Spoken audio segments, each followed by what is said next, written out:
I don't think that loving to craft means we have to love every single element of it. In fact, I am betting that there are some things that you find equally as annoying as I do. In today's video, I'm not doing a love versus loathe, in so much as I'm thinking about the elements that I really love compared to those that get on my nerves. So welcome back to the Cozy Rosy Crochet channel. I do have a project with me. I did receive a few messages about my last video saying, where's the crafting? Well, I got a little bit busy talking to everybody, so I didn't actually spend any time crocheting. I am going to be crocheting throughout this video because if you watched the last video, I was working up my back panel on this item and I actually had to pull it all the way back because I'd made a mistake. That is going to feed really well into one of the loves versus, let's call them annoyances rather than loathings. You're going to hear about that a little bit later. But first, I have a whole list of topics, shall we say, that are very contradictory to themselves, and I'm going to enjoy going through each of them. I am going to have to refer to my notes because they are a little bit detailed. So the first thing that I really love about crafting and creating, in my case crochet, has to be that planning element. The moment you have that first spark of an idea through to selecting your yarns, making sure you've made a gauge swatch and all those lovely little bits, I like spending time on that beginning process of making the selections and choosing the fibres, understanding what I want to actually make, and begin putting that idea onto paper or straight into my hands. Something that's almost a direct opposite of the planning element is thinking a little bit ahead about what the finished project is going to look like and whether or not it's actually going to come to fruition. Some of my ideas are very grand, and over the years I have certainly brought many of them to fruition and completed them, but not always do they work out exactly as planned, unfortunately. When I'm taking a lot of time to figure out how something is going to be finished and how it's going to look, how it will work for other people's bodies, for instance, especially in the way of garments, or thinking about what needs to be taught from a technical point of view, that kind of introduces some uncertainty and adds a layer of pressure on for me as well. So even right at the very beginning, I'm thinking, oh my God, I can't wait to make this. There's still at the back of my mind, as I'm doing all that wonderful prep, still a thought in the back of my mind that someone else is going to make this at some point, and I want to be able to make sure that they can make it with confidence. So it certainly adds, for me at least, a layer of pressure. And I think from a maker's perspective, there's always that element of the can I? Will I actually be able to do this? And most certainly one of my goals of my channel and of my crochet patterns is to encourage people to have a bit of self-belief and be able to actually bring that pattern to a finished project. But so I love the idea of planning everything and getting it all started, but the actual process of getting it to that finished item, in my case, a finished pattern, can feel a little bit daunting at times. There are a number of love versus issues on this list that do relate to my current project, mainly because it has been a project that I've pulled off my shelf to use up some yarn. And that comes with its own challenges. The thing that I love about this element has to be the yarn shopping. I do buy yarn without a project in mind, and to me that is so joyful. It kind of feeds back into that idea and excitement of starting a new project. Sometimes we don't plan, but one thing that love can lead to, that love of buying yarn, can lead to the complication of not having enough. That may well be the case with this project that I'm working on now. That may well be the case with this project that I'm working on now, because I have just pulled some yarn off of my shelf. No, I did not do a full gauge swatch because no one likes doing those unless we absolutely have to. And I think that's another loathe, but not using the word loathe, sorry. That is something that a lot of people don't enjoy when it comes to making a crochet, is creating their gauge swatches. But I do feel that one of the terrible feelings can be that you don't have enough yarn. So I have already worked one panel, which you will have seen in my last project. I got that one finished, not without ripping it all the way back, which is going to leads on to another of my issues that I have later on. And the idea that I'm going to put all this work in to only end up with one sleeve is going to potentially sway me to go with the tapered sleeve option, which I was going to avoid because I really like a puffy sleeve. The reason that I don't like the idea of not having enough yarn or having the right yarn for the right project compared to that love of yarn shopping is again a bit more of a pressure thing. I'm seeing a theme here already. The idea that we have to think ahead when we're making it can, especially for those bigger projects, can be quite challenging and daunting.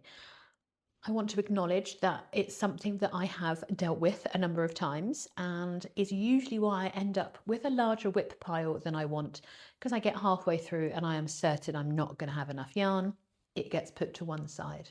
But I don't think there's anything that can overpower the love of yarn shopping, from feeling it, from seeing it from a distance and having a good old squish when you get up close. I do feel that sometimes I just want to stay in that hopeful moment of making without that pressure of whether or not I've got the right yarn or got enough of it.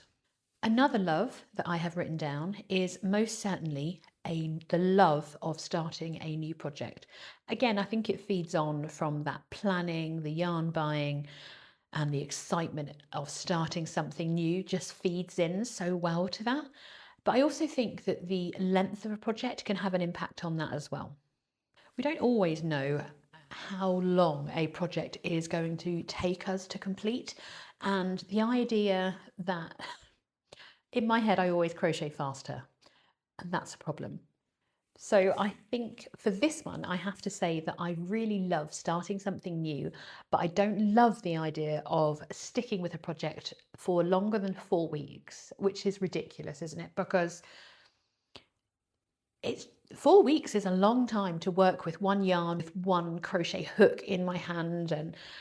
But to be fair, I think the biggest challenge for me is, rather than having the project hanging around, is having the pile of yarn around the room and maybe not seeing it decrease as quickly as I like, and not seeing the project grow as quickly as I thought it would in my mind. I think that long projects do take a different level of patience that sometimes I don't quite have. But definitely that feeling of achievement when you finish a longer project. Again, I could probably get behind loving that. It's that in between stage. So most definitely, I love a new project. I love finishing a larger project.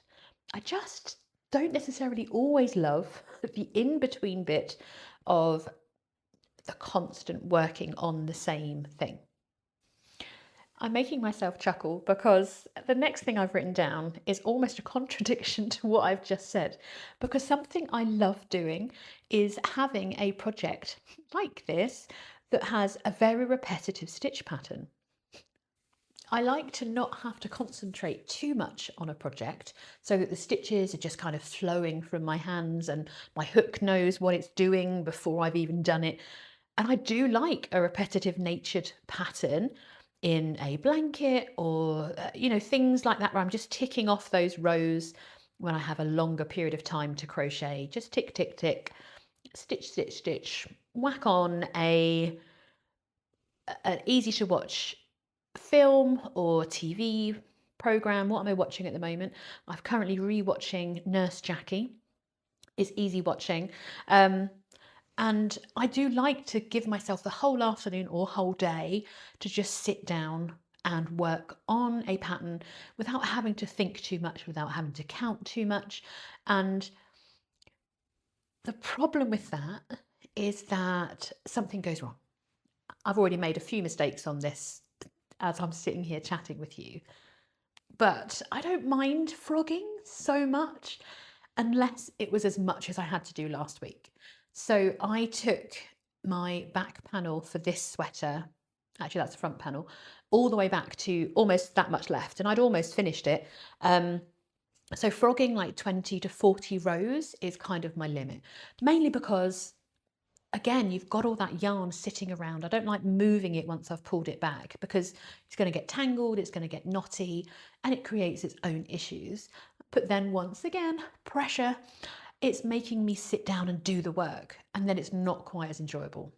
Keep going, get it done, and it is done, which I'm very pleased about because now I get to do that section all again, but in a different panel.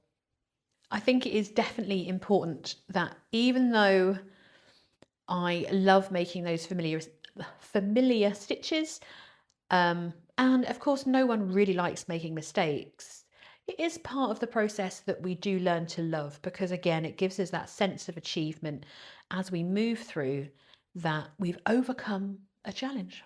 And who doesn't love that? Something I do have to admit is my love for various different tools and techniques, etc., etc. We all love learning something new, and if it's new and shiny and something we don't already have, it's very easy to fall in love with an item and very quickly fall out of love with it at the same time. So I am talking not necessarily our go-to trusted crochet hooks that we absolutely love, Tulip Etymos for me, not my original. I'm going to grab my hook bag because this is the bag that has all of my hooks I always have with me. And I find it interesting. Oh my goodness. That looks excessive. Oh. So we all love our favourite crochet hooks. This is literally everything that's in my hook bag. So I have some furls, that's a Sirdar hook, my Knit Pros, a fake Knit Pro, just a basic aluminium hook, a pony hook, and repetitions of the same in different sizes. I'm not necessarily meaning I don't love them, I really do, but something like in the opposite side of that, they are all the hooks that I love. And it's not that I don't love all my crochet hooks equally, it's more to do with the things that enticed me to buy them. And I'm going back over a number of years when circular knitting machines first came popular, going back a very large number of years. In fact, I'm going I don't know when that was, a long time ago. And a couple of years ago, I bought a Centro knitting machine as well. All great intentions to use them to knit squares up, to make beanies, blah, blah, blah. And something that I have more of than I have circular knitting machines, because I have the Addy big one, 46 stitches, and the 24, and I have a Centro. And believe it or not, I actually have more flatbed knitting machines than I do circular ones. I don't know if I really want to admit that, but I don't hate them. Most definitely not. I am desperate, in fact, to find the time to master them. They're a whole different technical side of machine knitting. It's a whole thing. I don't even know what they're called. I know I've got a brother, I've got a chunky, and I've got a standard gauge. I've got one with a ribber. This is the problem. I know what they're capable of. I'm just not capable of making it happen. I do want to spend some time on them this year, and let me know if you want me to share that journey, because I have just seen a reel of Tom Daly using a knitting machine. It's, what brand is it? I don't know. They sell it at Hobbycraft. It's a non-electric, just a standard gauge knitting machine, flatbed. And I don't loathe the fact that I have them, and I'm looking up there because they're literally above my head in the spare bedroom. They're not set up, and I really want to spend some time servicing them, getting them up to standard so that I can, knit a jumper very, very quickly with some different fibres, and just for some more everyday wear. They're certainly not in that loathe category, because for me, they represent an enthusiasm I had that I just haven't had time to fulfill yet. And I think it's important that when we gather different tools for our crafting, we should allow ourselves to enjoy them. Even if we don't get to use them every single day, they are allowed. We're allowed to purchase things that we love. In fact, I've just remembered I have a friend coming round tonight to show me her spinning wheel. We'll come back to that another day as well. We should embrace the fact that there are so many different things and different elements of our craft that we can bring into it, and enjoy, if we are able to get these extra things, enjoy them. If you have made any random purchases for your craft in the past, let me know in the comments if you use them, if you haven't used them, or if you have sold them on because you don't want them hanging around anymore. I'd be really interested. Make me feel better about my impressive purchasing of knitting machines. There is a subject I would like to just nip back to, which was the yarn preferences. I was talking about, I love yarn. Of course I love yarn. And all of us love yarn to a certain level. And I'm saying yarn because there are so many different types, different fibres, different textures, different yarn sizes. And I love yarn, and I'm going to just stipulate that once again. What I don't love is how, when you're discussing yarn fibres, that judgment can sometimes come into the conversation. I've had it firsthand. I've had it aimed at me as well, especially at yarn shows, because I personally sell commercial yarns on my stand. Not always man-made fibres. I sell cotton as well. And I sometimes feel a bit judged for my use of commercial yarns for man-made fibres. My reasoning for using that doesn't really need to be justified.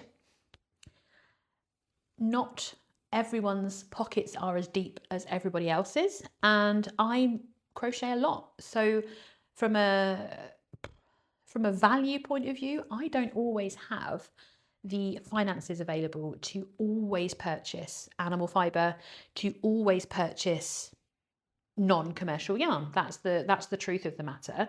It's not that I don't appreciate it. And yes, I do have a collection of hand-dyed yarns, hand-spun yarns. I've just bought some hand-spun yarn at Waltham Abbey, awaiting its use. I still have that fear of wasting yarn. And the collaboration I did with Joanna from High Desert Yarn really cemented the use of it within crochet for me. In case you're wondering what that was called, it was the Autumn Poppy collection.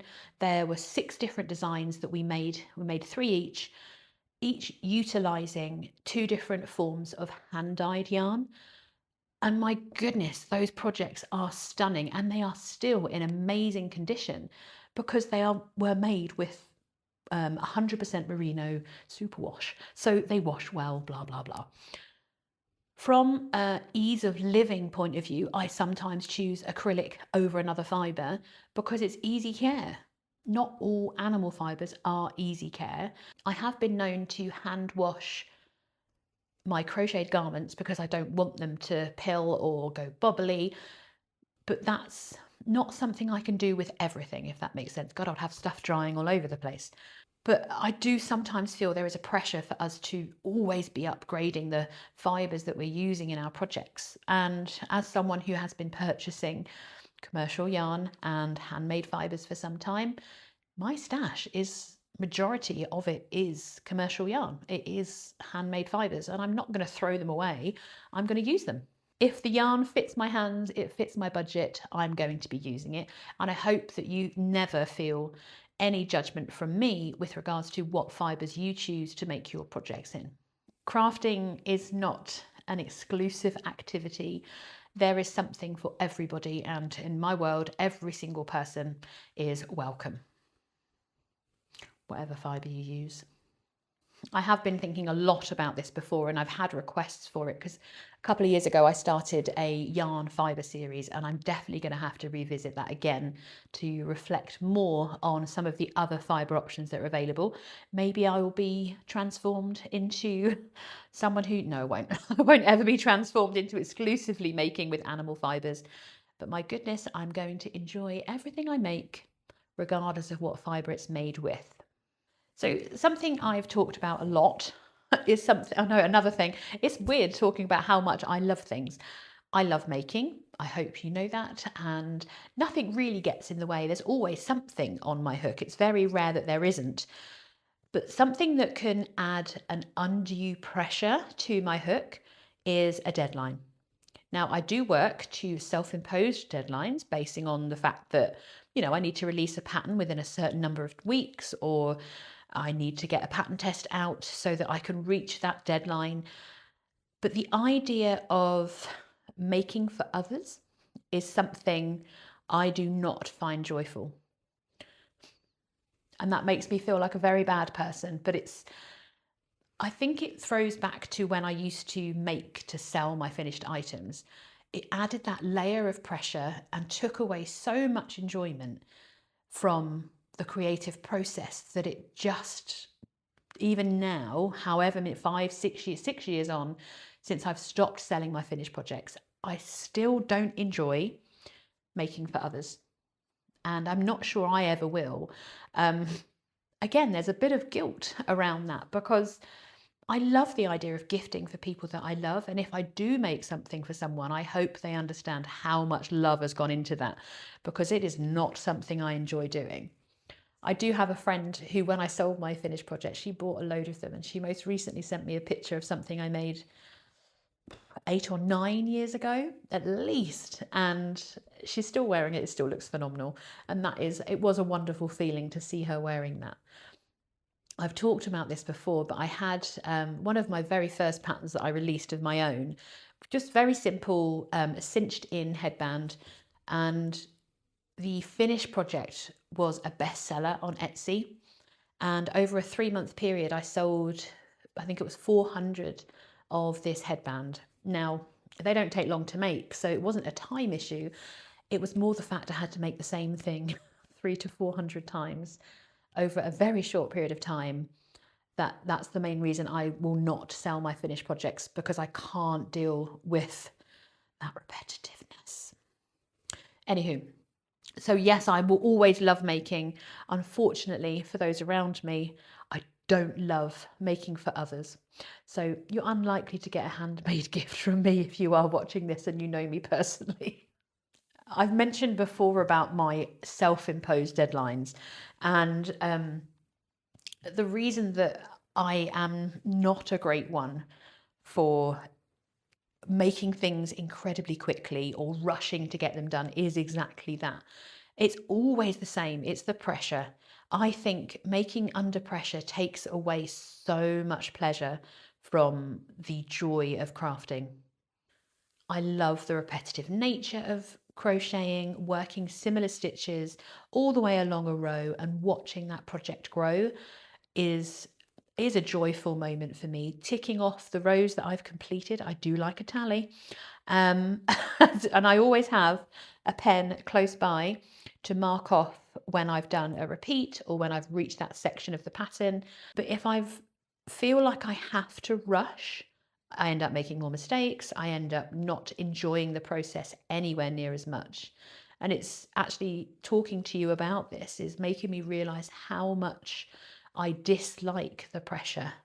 One of the goals that I've set myself for 2026 is to be more relaxed, not to put myself under too much pressure. In case you hadn't noticed, I don't seem to work very well under pressure, and it certainly isn't agreeable with me. One of the things I love is making time for my craft, be it crochet or any other thing I want to do, such as the knitting machines or spinning yarn or anything else that tickles my fancy.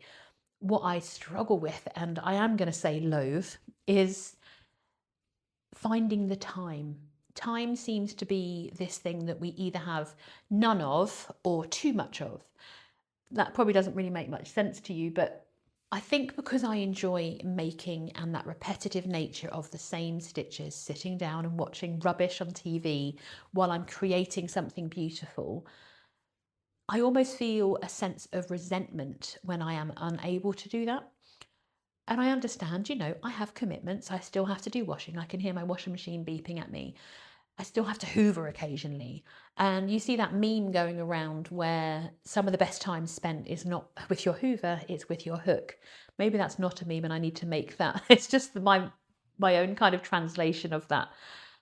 And it can be quite frustrating. I find it really frustrating that I do something and I could have spent that time doing something else. One of the things I find myself doing a lot is scrolling, either social media, watching random stuff on YouTube, and I really am consciously trying to break up with my mobile. I've not been on social media anywhere near as much this year. I've just checked my notifications a little while ago because there's a giveaway going on and there's been quite a few comments and I need to record them all. But if I go onto social media, an hour will be gone. And instead, I want to chat and crochet. So I do hate how much time I waste that I could spend crafting. I can't deny it. It's my own fault. Much like I set my own deadlines, I set my own time when I'm making. And if anything gets in the way of that, woe betide it, definitely. I think the last one of these kind of verses has to be finished projects versus unfinished projects, because we all have a little bit of a stash of things that never quite made the finish line. I do feel there is a huge difference between enjoying the process of working a project up through to getting it joined, and I'm talking about sewing, and actually loving the finished project.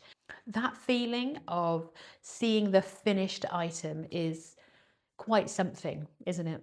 I certainly love that element of that final end being woven in. Steam blocking or wet blocking a project and seeing it laid out all in its glory is insurmountable. I can't even explain the joy that I feel when I reach that point with a project. I hope that we would agree that there are many parts to our crochet and our crafting that we absolutely love. And I hope that you are in agreement of some of the things that I don't love quite so much. I really feel that loving a craft doesn't mean you have to love everything about it. And I think it's okay to acknowledge that there are always going to be moments where we get frustrated, that we do something incorrect that might lead us to having a bit of a delay in making progress in our project. But there are so many other pressures on us in our lives, in our working lives, that we should try and always remember that our craft should be joyful. In the next video, I'm going to be talking a little bit more around those pressures that can certainly sometimes overwhelm the joy that we feel with our crafting and how we can get that joy back. A huge thank you for joining me today as I crochet a little bit more of this sweater. I can't wait to show you the finished thing, but you may have to be patient with me. I'll see you in the next video.